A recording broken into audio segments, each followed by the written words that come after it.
It is yet another great day to get better. Welcome to Becoming Undone, the podcast for those who dare bravely, risk mightily, and grow relentlessly.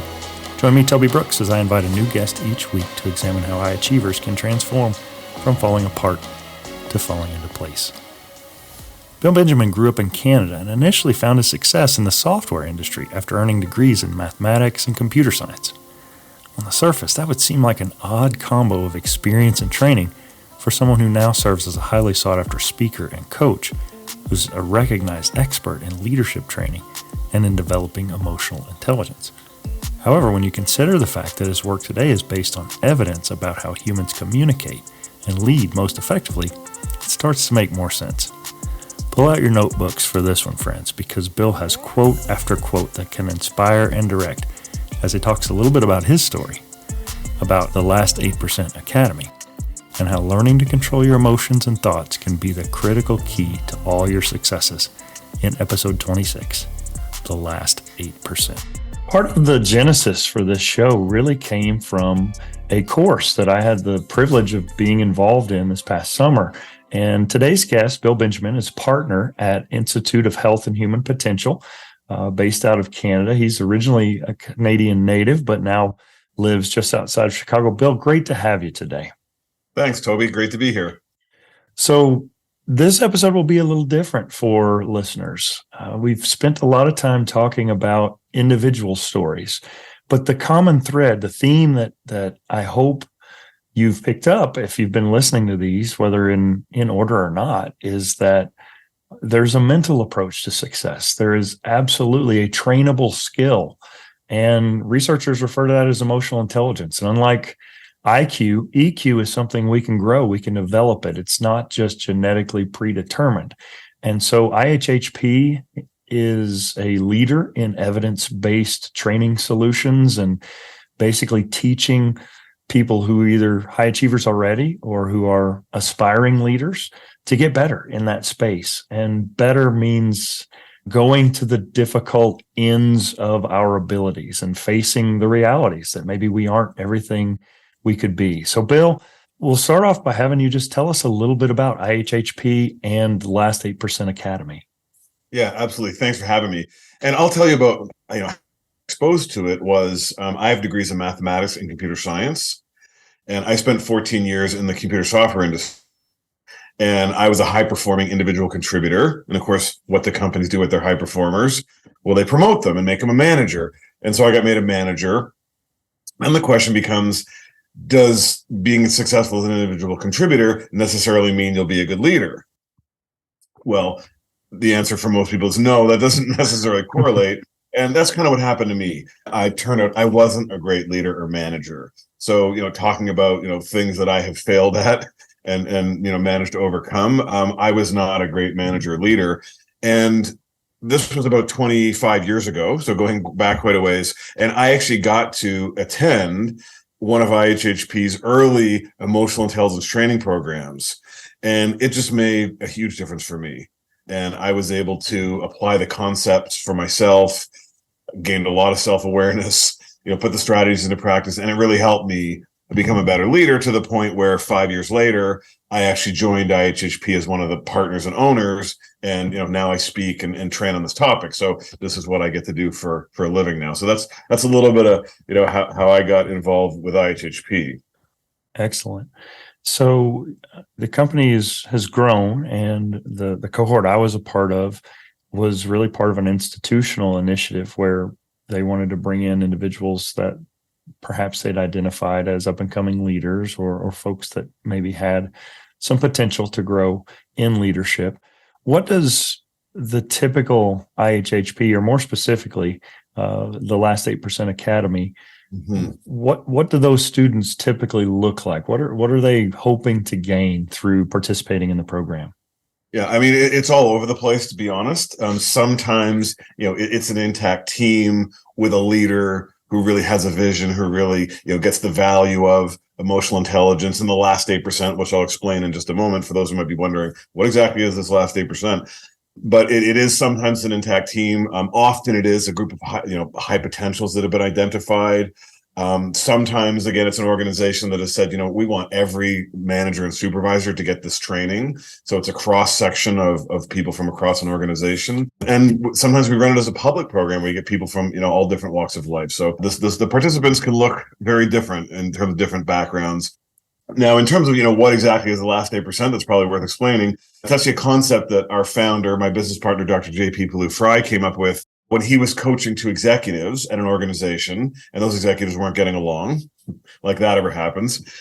And he coached them to have a conversation with each other. And they went and had that conversation, about how they were impacting each other. And they went and had that conversation. They come back, they talk to the coaches ask how it went, and they both say, "Oh, it went great." And then the coach pushes a little bit and says, "Yeah, but did you really say the stuff that we said you wanted to communicate?" And they both gave some version of, "Yeah, I got like 85 or 90, 95% of the way there." And then the other guy started reacting. And instead of continuing to step in, I actually held back because they reacted and I reacted. And I didn't really step in and say that last 5 or 10%, the part of the conversation that really needed to be said. And so we took that concept, that idea of we don't always say that last 5 or 10%, we often avoid it, and did a research study of 34,000 people and determined that on average, people feel that it's 8% they leave unsaid in a conversation. Yeah. So that's where the last 8% came from. Certainly, you've experienced this phenomenon, even if you didn't realize it was normal or didn't realize that research had proven it to be so commonplace. In many team environments, we share our needs and our concerns and our intentions, but inevitably, social norms keep us from telling our full, unfiltered truth.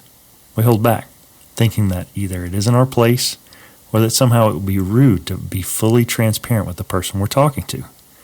As Bill explains, the last 8% is the true, full content of what we want to say, but we stop short at 92%. The problem is, the real opportunities for growth don't live in the 92. They live in the 8. So if our team or our relationships are really built around a shared goal of becoming our best, we have to give each other permission to step into the hardest part of the conversation. Be open, be vulnerable, and be willing to listen. This was a transformative concept for me, and one that helps explain so much about the ways I'd failed both as a teammate and as a leader in the past. It's so powerful because once we all share this definition, once we have this shared vocabulary where if I'm talking to you and it's a difficult conversation, and I want you to feel valued. I want you to feel cherished. I want to be nice. And we talk about that term nice, but a lot of times nice is unkind. Brene Brown says that clarity is kindness. And being nice is typically unclear, and that's unkindness. And so with my team, I've discovered that if we could just say what we ordinarily would have said and then wave the flag and say, I'm heading into last 8% territory here. I want you to recognize I cherish you. I value you. I respect your feelings. Yeah. But I'm going to share with you my full heart. Please don't take it the wrong way. That's when the real work gets done. And so that last 8%, going 92% is kind, it's friendly, it's polite, right, but it doesn't really help us do the heavy lifting that needs to be done. Yeah, I would agree with this. Polite, it's not kind. Because do we want people holding back their last 8% and not really telling us what we need to hear? But I think what happens to a lot of people, and it certainly happened to me, is because the first few times I tried to have a difficult conversation, to hold somebody accountable or give somebody performance feedback, because I didn't do it skillfully and they did react and it went badly, then I just decided, I'm not good at this. And so then the habit does become to avoid it. So, we're trying to teach both the awareness of the importance of having these last 8% conversations, as well as the strategies to be able to do it skillfully. And then, build some self-confidence, build some self-efficacy around, what, I can have a tough conversation, a last 8% conversation, and it doesn't always have to go badly. Mm-hmm. I think one of the really transformational concepts that I walked away from the training recognizing within myself is the tendency to filter interactions through the emotional, through the limbic system, the amygdala hijack. Talk to us about what that emotional center can do for us in a high-performance workplace and environment. Yeah, and Toby, the first time I attended the training course, that was the part that just blew me away. Again, as the guy with degrees in mathematics and computer science, I thought, oh, this is all soft and squishy. It's just getting people to like you and kumbaya. Then when I learned the brain science, so the connection is that in a last 8% moment, we're going to experience uncertainty, tension, fear, anxiety. That triggers our emotional system. And that emotional system is part of our limbic system. It's also part of our fight or flight system. So it's exactly the same system that if we're out in the jungle and a tiger jumps out at us, that emotional system, which is centered in that small part of the brain called the amygdala, that emotional system, the amygdala, is going to sense the threat from the tiger, immediately cause a cascade of chemicals into our body, blood moves to the major muscle groups, heart rate increases, your breathing shortens, you're ready for fight or flight.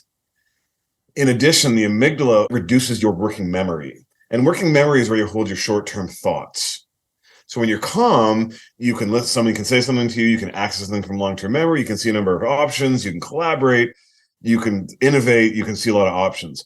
But the amygdala, the emotional system, limits that complex thinking. So some of your listeners might have heard themselves say, oh, I was so angry I couldn't think straight. Or you have that difficult conversation with a partner, spouse, and 20 minutes later, you think of all the good comebacks. Mm-hmm. Because in that moment, the amygdala didn't want you thinking complex thoughts. So the learning is that in these difficult last 8% moments, our emotional system, that same system that works when we're in the jungle, triggers.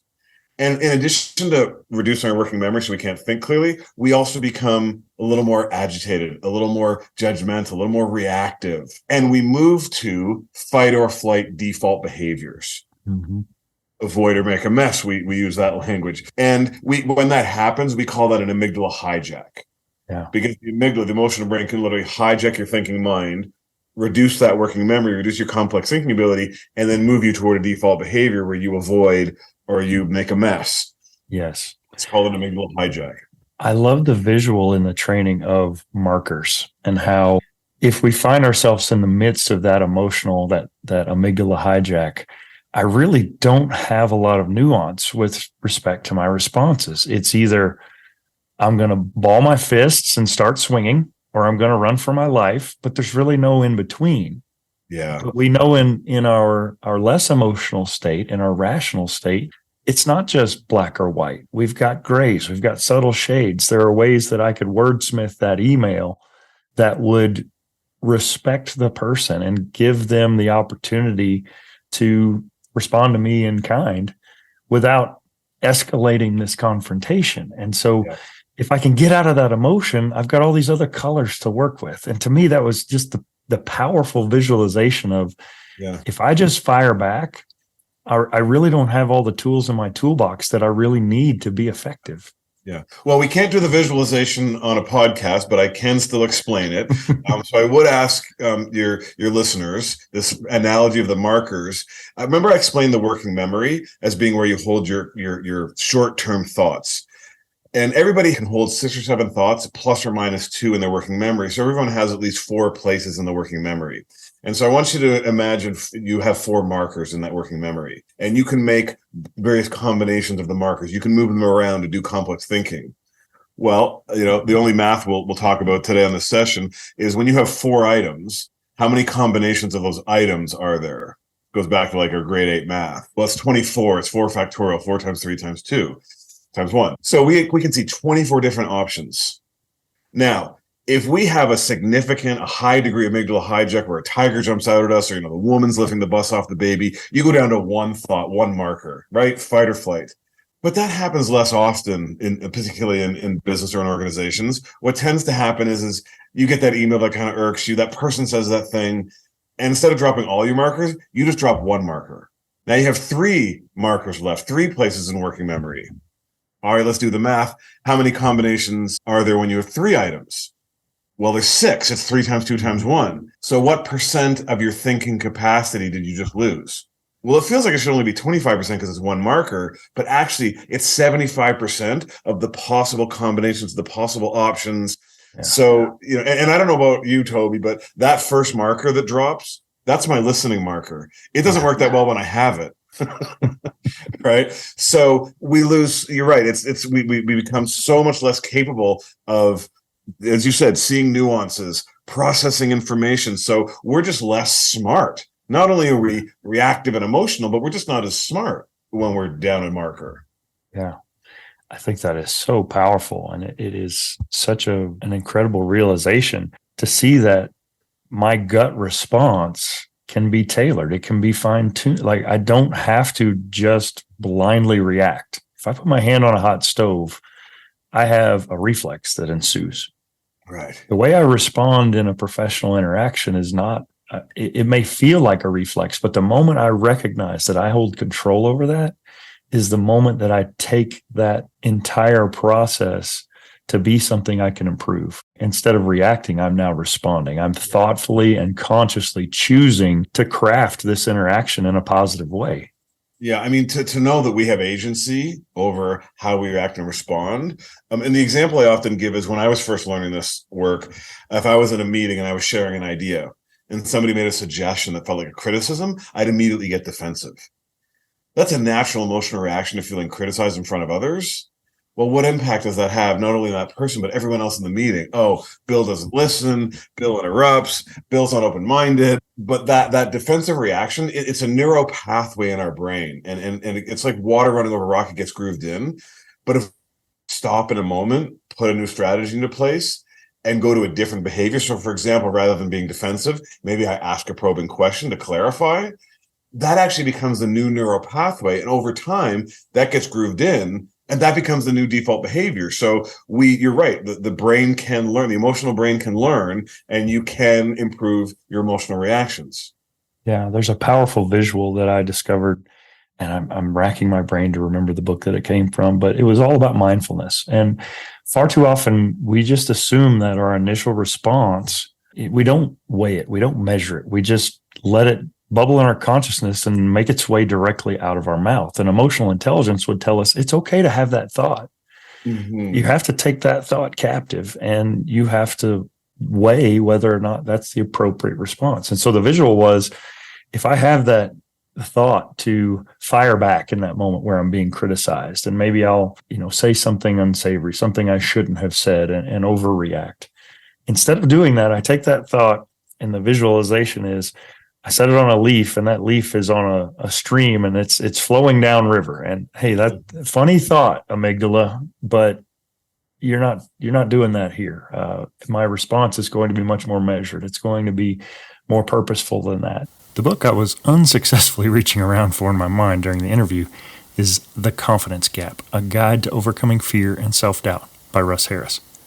Based in the acceptance and commitment theory, or ACT, as well as mindfulness techniques, it's a fascinating read that not only explains ACT theory, it also describes the how-to of using techniques intended to help us take control of our thoughts. When we realize that the dialogue in our mind is not something we have to surrender to, we can take the power and the control over our thoughts, and we realize that our emotions can sometimes be terrible influences on the facts surrounding our reality. Well, it could be perceived as a skill that, quote-unquote, natural-born leaders or, quote-unquote, skilled communicators have innately, without even really trying. The awesome part is that we can build these skills whether they come naturally or not. And such can be a critical step in improving our relationships and how people view us as a teammate and as a leader. And for me, I don't always do it. And this is an acquired skill. It's I don't want anybody to think that, if I do this work for 6 months, suddenly I've got this box checked and I'm going to have this mindfulness in this last 8%. It's done. It's not a rite of passage. It is a journey. Yeah. Yeah. I really want to validate something you just said. It's that having that thought is okay. And I'll actually go one even deeper. So having the thought that, I don't like being criticized, having the emotion that goes along with that, to feel angry, to feel hurt, to feel put down, that's also okay. John Gottman, who's done a lot of great work in the area of emotional intelligence, says all our emotions are okay, all behaviors are not. So it's okay to feel angry, to feel frustrated, to feel upset. It's about then making a choice as to how you're going to react. Another favorite quote, Martin Luther King Jr. said, being angry is easy, but to be angry at the right person to the right degree for the right reason, that is not easy. Right. So absolutely, it's about making that choice of how to deal with those emotions that we all naturally have. Mm-hmm. To what degree do you think, we hear this a lot, that a leader who is fiery and emotional. They can be inspiring. Other times they can be tyrants. Where does emotion need to live or exist in the life of a high achiever? We don't want to do away with it altogether, but we don't want it to run wild. Absolutely not. I mean, it's like that quote, right? Being angry is easy, but being angry at the right person, the right duty for the right reason, that is not easy. Again, I think we all know the examples of the Steve Jobs or whoever who doesn't always manage their emotions well. But, I have two thoughts on that. One is, there are a lot of elements of emotional intelligence. So there is impulse control, but there's other things like resilience and creativeness, innovative thinking, agility. Like Steve Jobs was not great on impulse control, but he's off the charts. Authenticity on some of those other things. He was also smart enough to get away with it, with treating people that way. Most of us, me included, we're not smart enough to be able to, treat people that way. So I think we absolutely want passion. And we want people who, are affable and really feel strongly about what they do. But that negative judgment, reactivity, that wears people down over time. And the research is clear on that. Yeah. Well, I want to bring this a little closer to home. So you had a career. You had degrees in mathematics, computer science. You were in a career path that looks nothing like your day-to-day today. Obviously, those skills have served you well. But that's a big leap to go from being an employee in that industry to being an entrepreneur and the unknown of entrepreneurship. Yeah, there's an unlimited ceiling, but there's no floor either. What was that transition like for you emotionally, going from kind of your first career to your current season in life? Yeah, thanks for asking. And by the way, at that same time, we had our first child. So I went through two major life changes at the same time. It was exciting. It was scary. It was challenging at times. Bill Gates always said people overestimate what they can do in 1 year, but underestimate what they can do in 5 years. I definitely went through that. I went through that. Oh, I thought, we're going to turn the world on fire. We're going to be the next Google. And again, Anthony Robbins says there's only one or two Googles. The other 99.9% of small businesses are just people who work hard, stay at it. They're resilient. They're focused.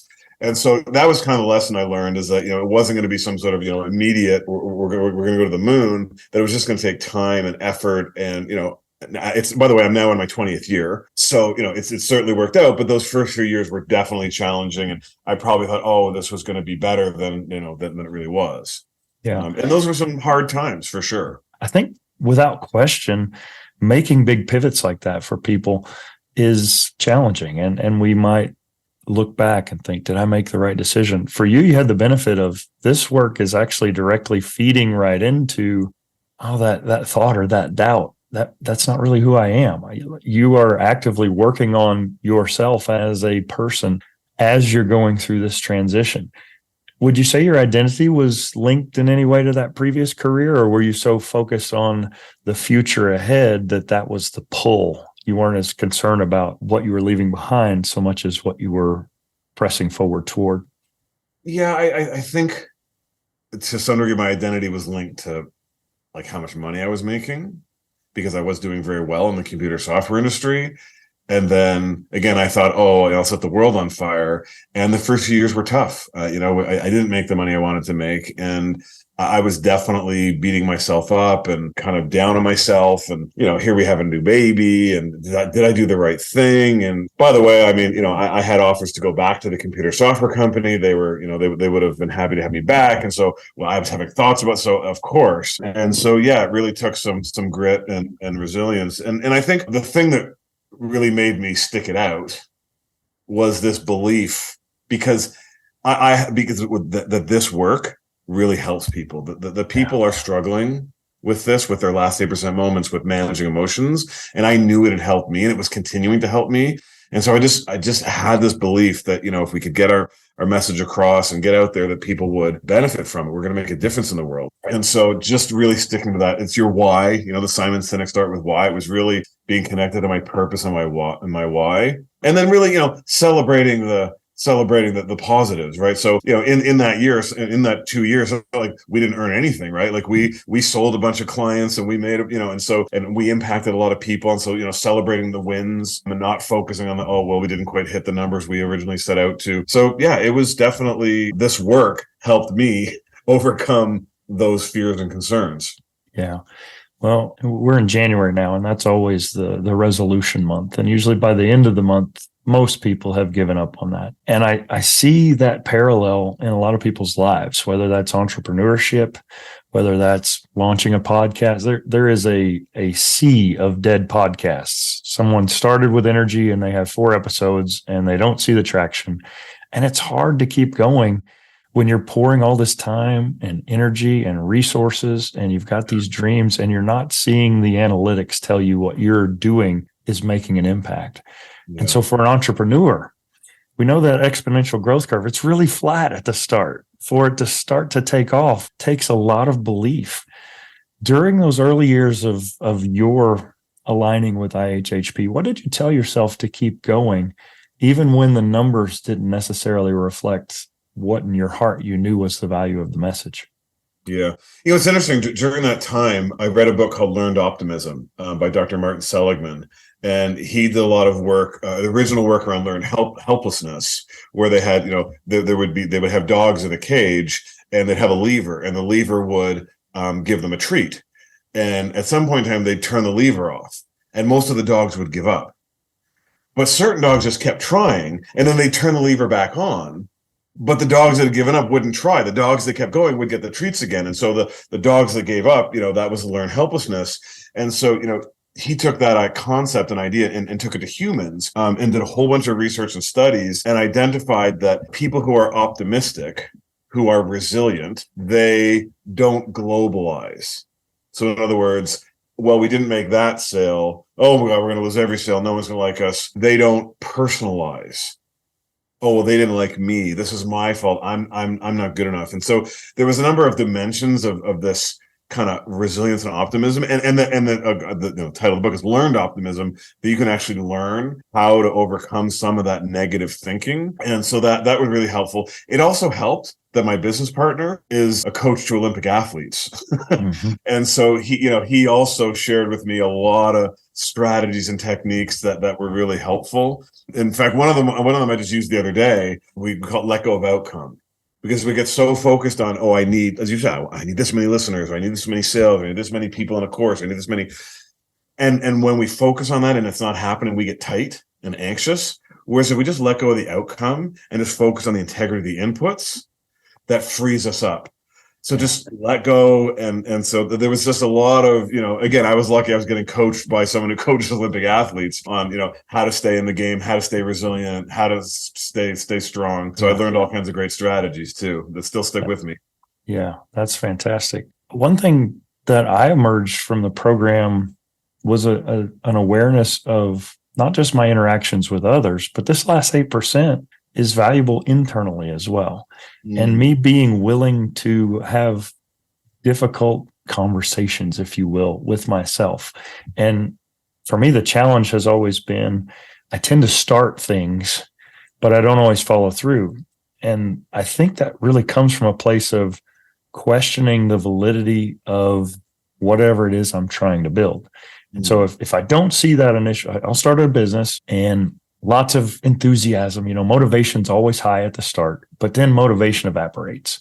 And then you're in kind of that messy middle where I'm not seeing the results, but I'm putting in the work. It's just like if I made a resolution to get into shape, and it might have taken someone 20 years to get out of shape, but they expect to see results in a week. And it doesn't work that way. But if I'm putting in the work and I'm not seeing the results, do I have the discipline to keep through with that? Yep.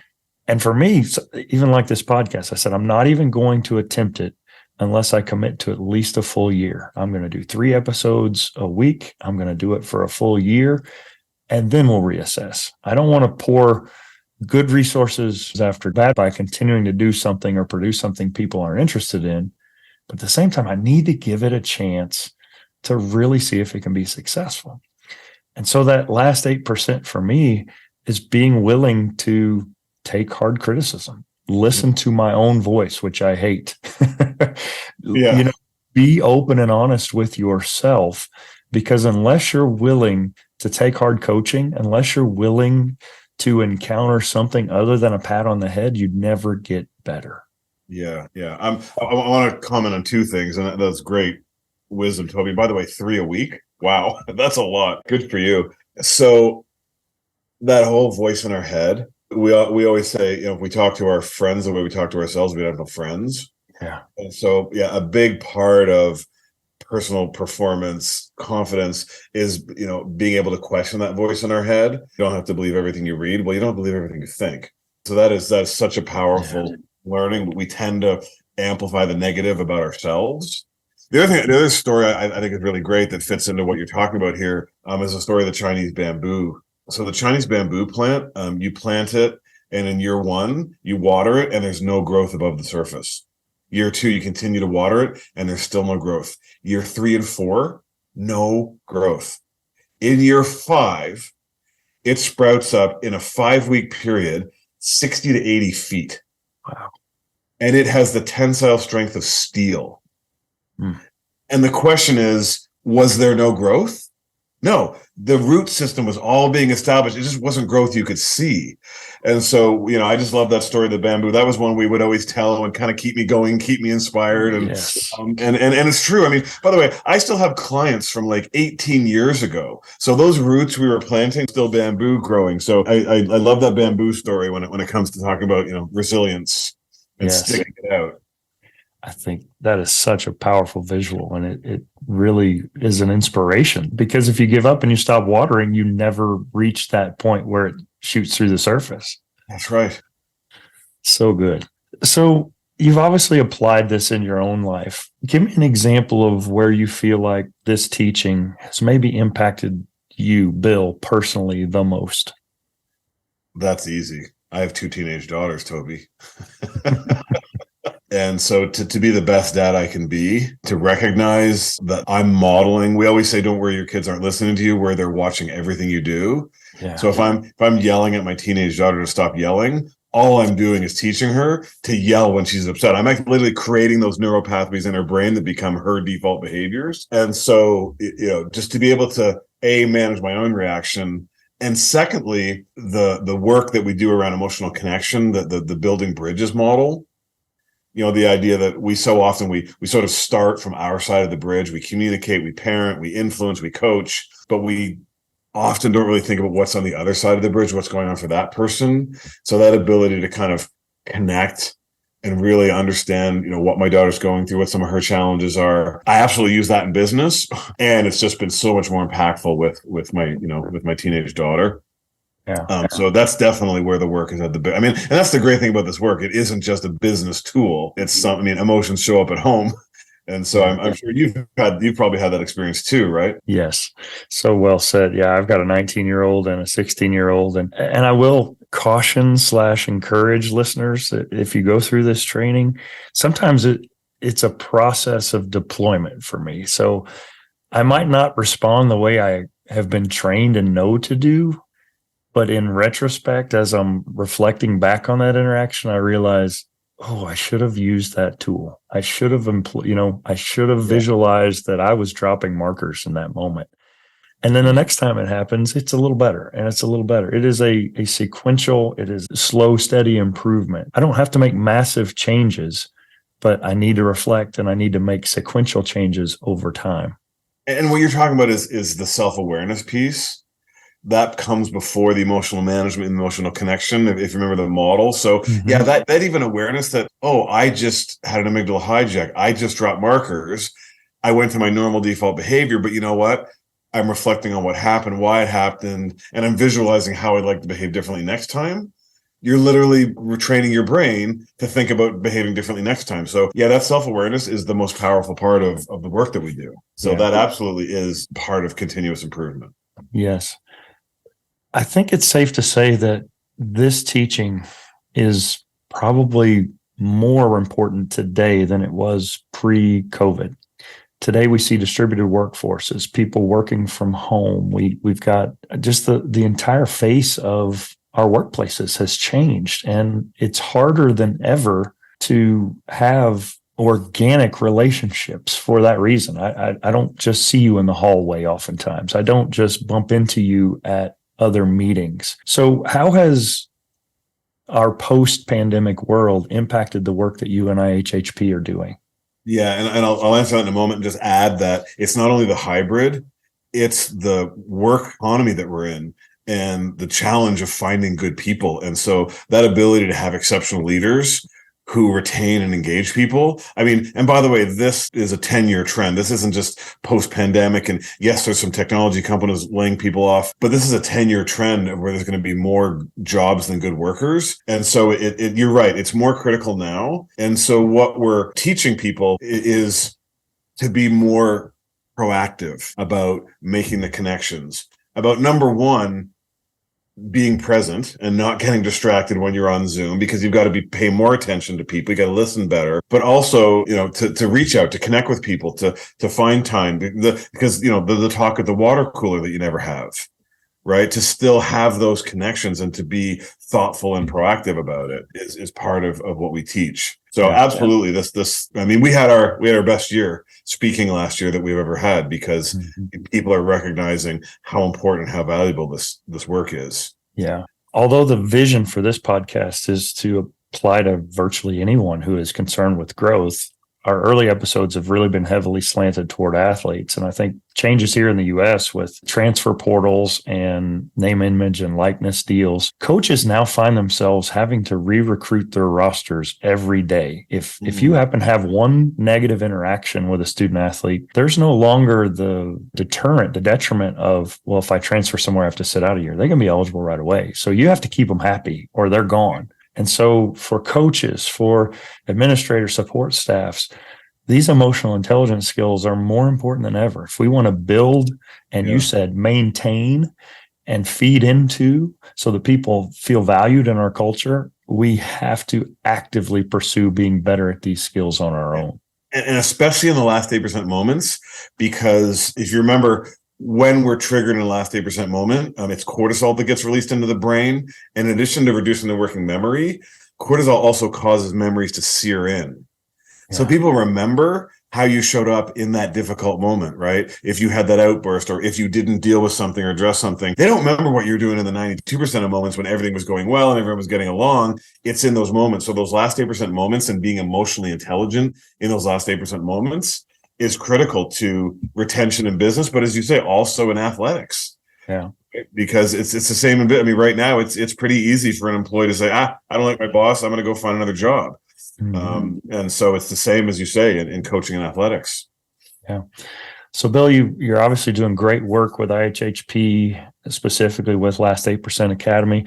You're also a keynote speaker. You're available to talk to companies virtually or in person across the country and probably internationally. What do your days look like today? So it's a combination of, working on kind of my brand, working on adding value to people, whether that's through writing articles or through LinkedIn or doing videos, and then the speaking engagements, understanding the client's needs, crafting my presentation to meet their needs, traveling to the session. So that keynote speaking is one part of it.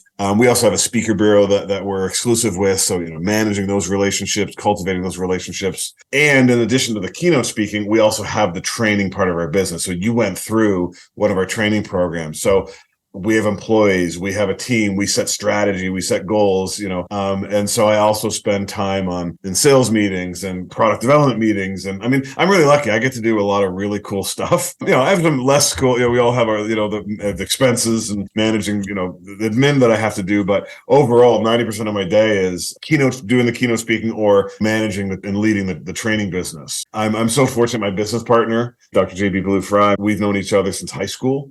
That's how we knew each other. And so we've been working together for the last 20 years, and it's been a great partnership. I'm also lucky to have a best friend. We always say half the pain, twice the fun. I'm fortunate. So I don't know if that answers your question, but that's kind of what my day looks like. Yeah, it absolutely does. So obviously you've had an impactful career. You moved from kind of one industry and into another. What remains undone for you? Well, our mission is to create a world where people skillfully manage emotions. So we have a long way to go.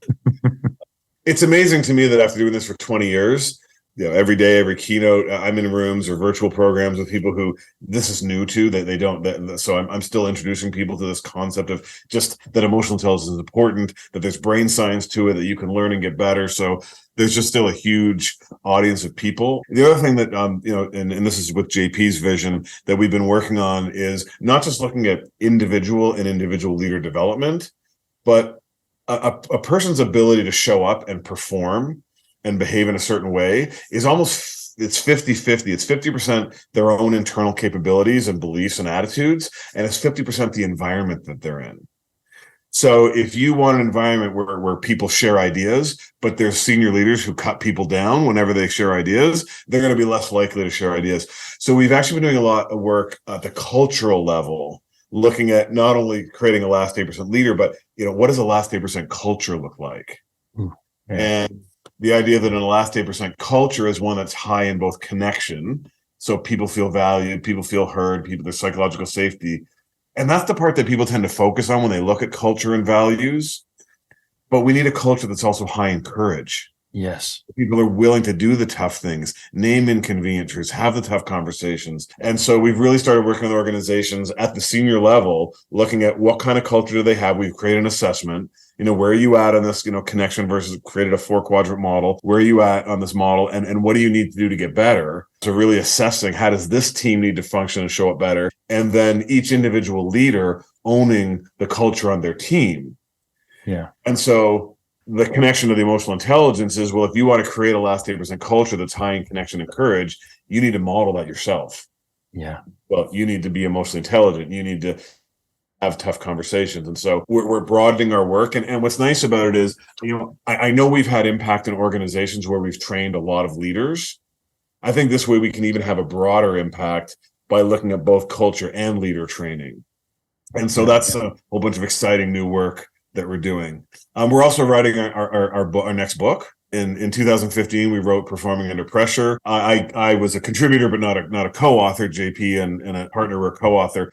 This book I'll be a co-author on. So JP and I are going to co-author our next book about the last 8%. So that's a big, that's a big meaty project for us coming up over the next 12 to 18 months too. That's great. As you're talking, I'm reminded, I'm a big space geek, and I've always loved all things NASA and the space shuttle, and even though it was before I was born, and YouTube, the trip from Earth to the Moon. And there's a HBO documentary, executive produced by Tom Hanks, multi-part. It may only be on DVD now. I don't know if it's on streaming platforms, but there's one episode called Spider, and it's a depiction of the process of developing the lunar module. And as computer science and a mathematician, I think you'll appreciate this. They were having recurrent problems with the landing gear on the lunar module snapping as it would land. And obviously that's a problem because it's also the launch platform that will get the astronauts on the surface back to the capsule that will take them home. And so it failed and it failed and it failed. And in this one particularly poignant scene, this engineer comes in and he's been up for days. His hair's disheveled. He's absolutely beside himself because he can't figure out how this failed.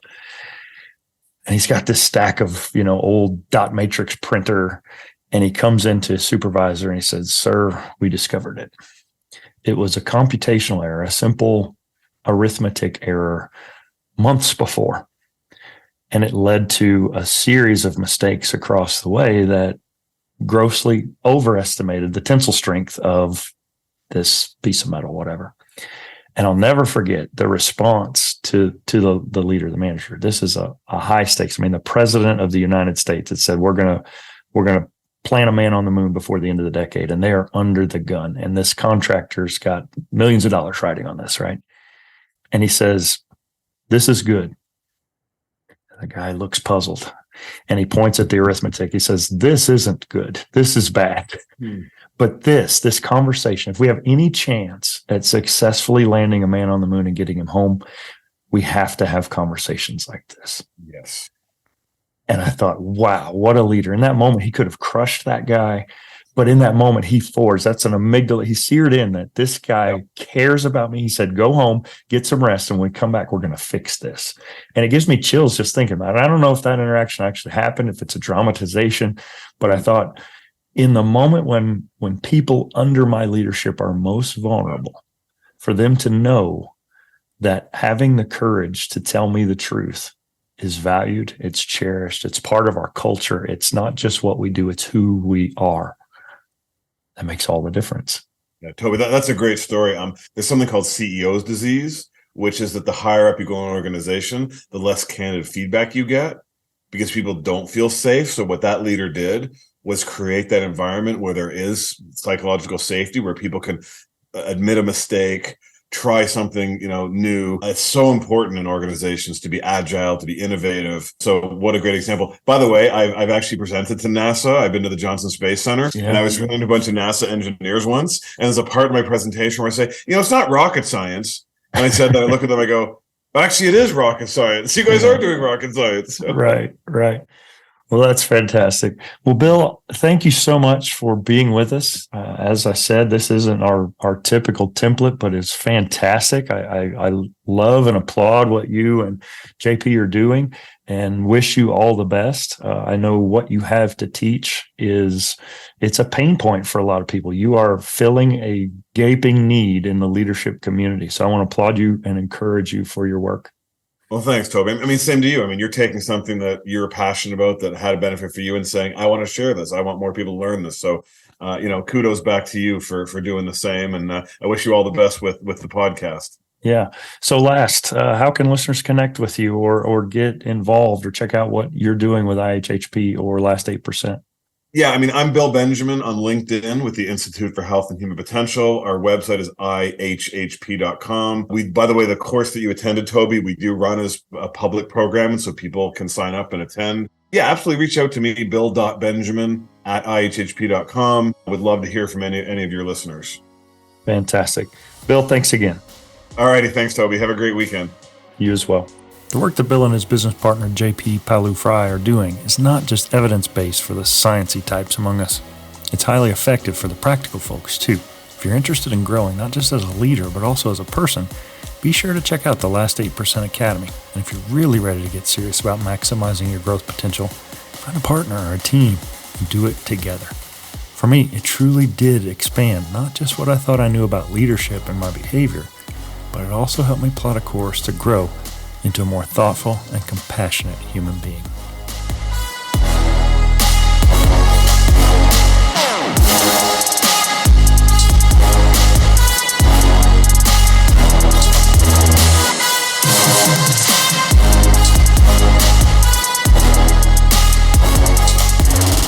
Becoming Undone is a Nitro Hype creative production written and produced by me, Toby Brooks. If you or someone you know has a story of resilience and victory to share for Becoming Undone, please contact me at undonepodcast.com, where you can also sign up for our mailing list to be notified of new episode drops and exclusive Team Undone benefits. Becoming Undone can be heard on Apple Podcasts, Spotify, Google Podcasts, Stitcher, iHeartRadio, or wherever you get your podcasts. Till next time, everybody, keep getting better.